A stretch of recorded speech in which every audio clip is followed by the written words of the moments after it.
The man you see here is Metropolitan Antonij, head of external relations for the Russian Orthodox Church, and envoy of Patriarch Kirill to the Vatican. This was his first official meeting with Pope Leo XIV.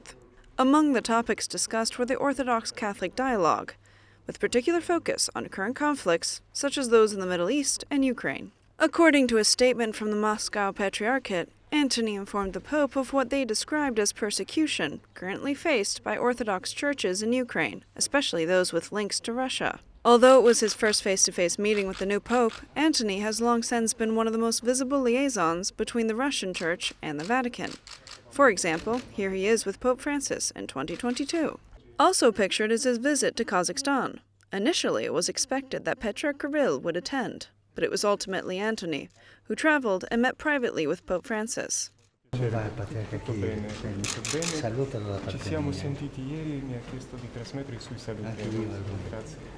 That second meeting never took place. In fact, during that trip, the Moscow Patriarchate stated that the relations between the two churches had become frozen. One must go back to 2016 for the relationship's historic moment. After years of ups and downs, relations between Russia and the Holy See took a major step forward when Kirill and Pope Francis met in Havana and signed a joint ecumenical declaration. However, just as a second meeting was being considered, war broke out in Ukraine. This was the turning point that led to the deterioration of relations. Kirill sided with Putin, justifying the invasion. Lui era molto amico. Kirill was a great friend of the Catholic Church, but then found himself caught in a system and now has to adopt some extreme positions. In fact, his recent stances seem somewhat influenced by the Kremlin. However, Pope Francis and the Vatican have both consistently upheld a policy of open dialogue, even in the face of disagreement. Delle volte il dialogo si deve fare così, ma si deve fare, no?